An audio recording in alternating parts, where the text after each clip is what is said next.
What's up, guys? Troy here, and welcome to episode 6 of Winning Ways, the series where I bring you everything I've learned in my entire history of competitive gaming and show you how to use it in pubs and competitive format like I do myself. Now, in my previous video, the Long Range Assault Troy's Top Kits, I talked about lanes and grid patterns that Battlefield 3 map design tends to follow, and a lot of shooters tend to follow this. If you have any familiarity with any previous shooters in the past, I got my start on the Rainbow Six PC side with Rogue Spear and Raven Shield, and they had a very similar layout to certain maps.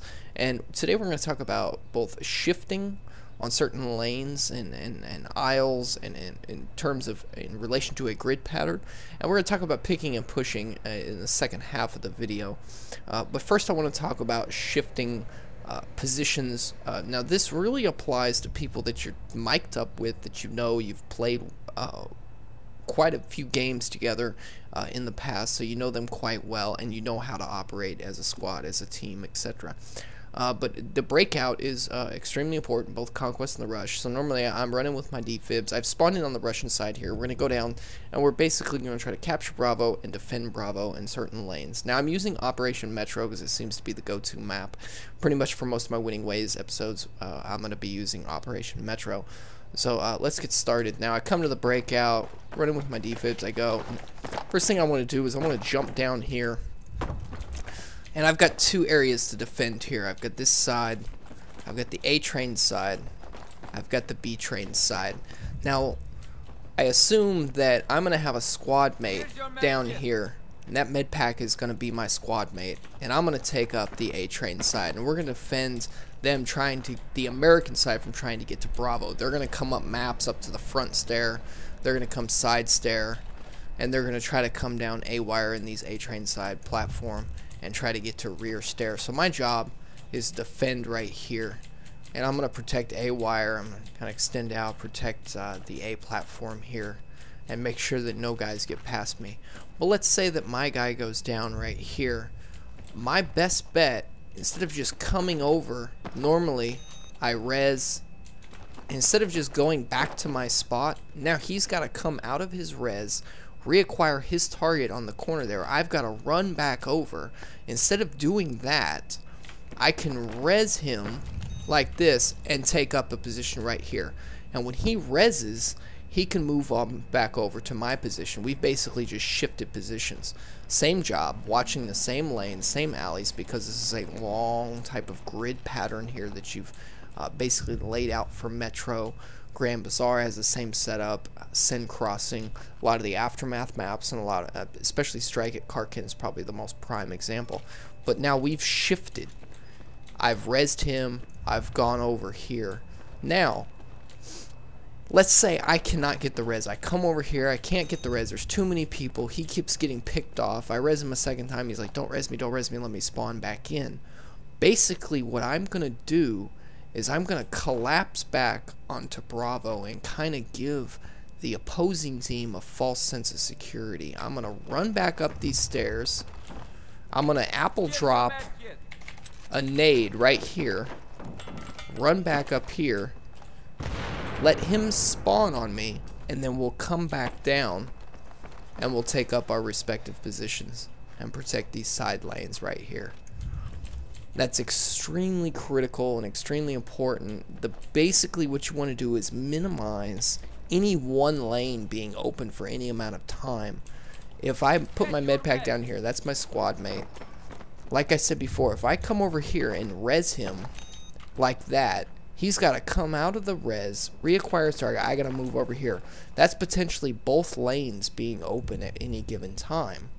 But if I come over here and res him, take up position here and let him get to where I was over there, now only that position is open and my position is never open. So minimizing the amount of lanes that are open at any given time is really what you want to accomplish for really defending both on Conquest and Rush, especially on on Metro, excuse me, for protecting the Bravo flag here. Okay, now we're going to talk about picking and pushing. This is something that I see a lot with a lot of players in pubs, especially on Metro. Metro tends to be the main culprit when it comes to this, but it happens a lot on a lot of other maps. I'm still spawned in as a Russian, but I'm on the American side. I'm on Approach Bravo like I'm on the American side. Everybody knows that the Russians do have the advantage from their spawn, the way their spawn is laid out, to getting to Bravo, Alpha and Bravo. But the Americans actually have the advantage in terms, if they can capture Bravo, the Americans have a better advantage of defending Bravo in terms they can hold the Russians outside the entire Metro building, whereas the Americans are constantly inside the Metro building if they're trying to attack Bravo.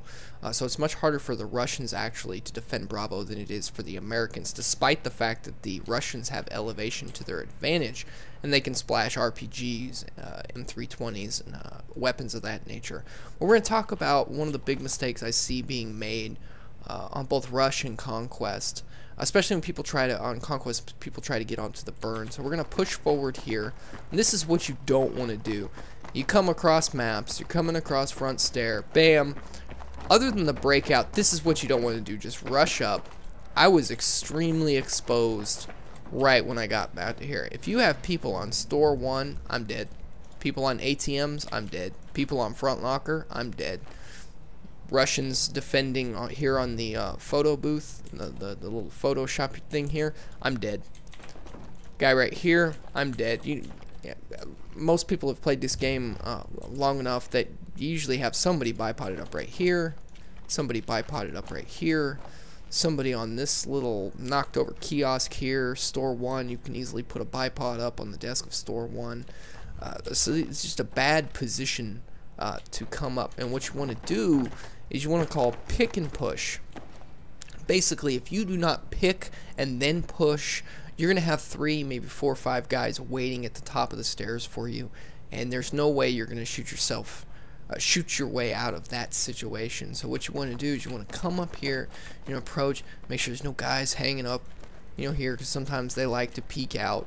Then I want to come up here, I'm crouching, and then I basically go ADS, bump up, pick a couple of guys off here, ADS, pick some guys up here, reload, wait for my other teammates and other squad mates to get up here with me, and we can pick and push as a team, as a squad.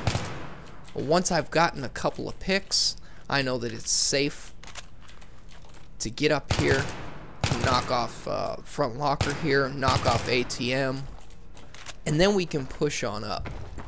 That's extremely important. I don't see a lot of people doing this on this game, especially on both Rush and Conquest, and these stairs seem to be a major problem.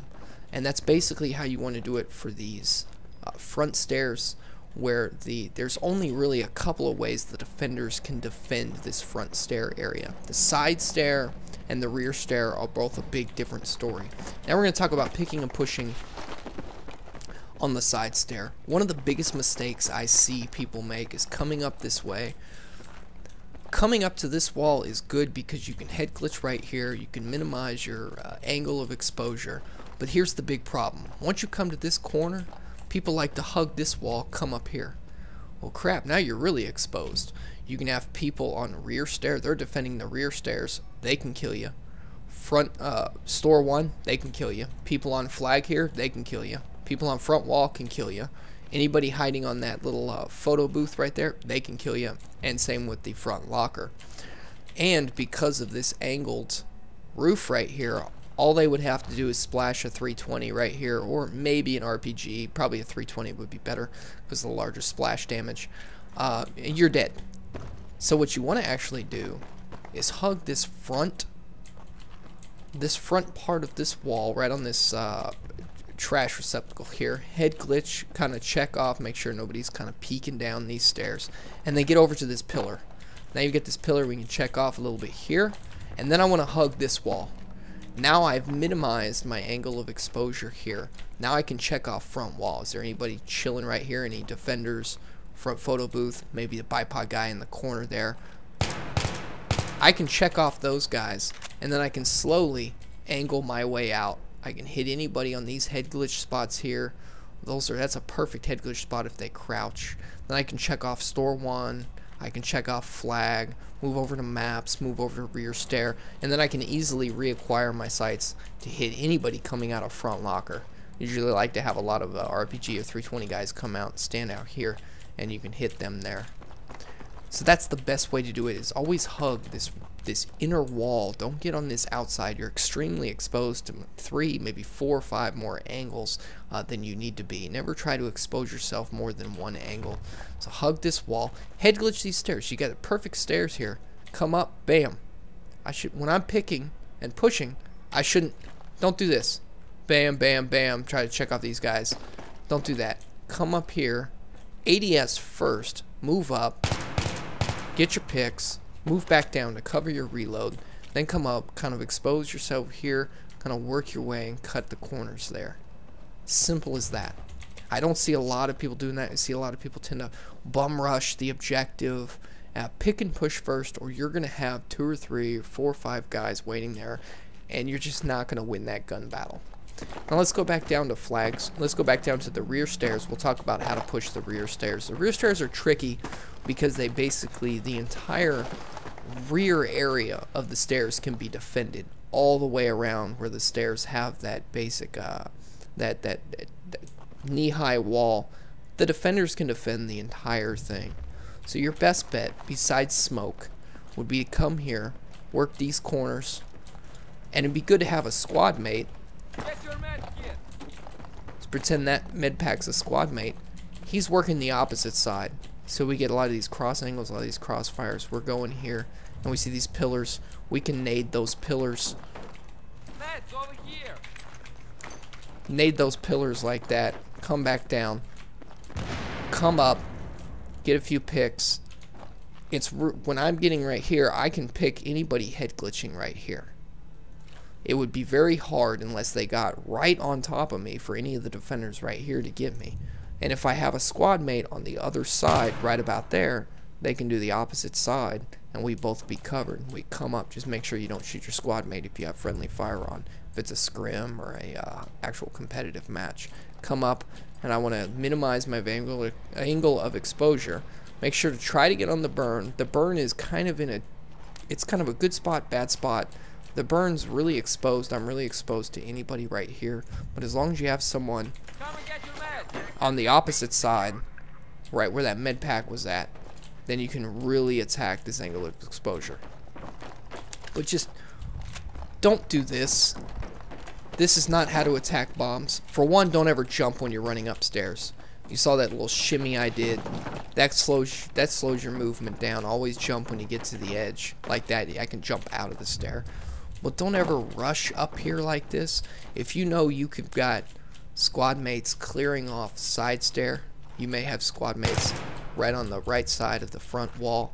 They can clear off anybody here. They can clear off anybody here.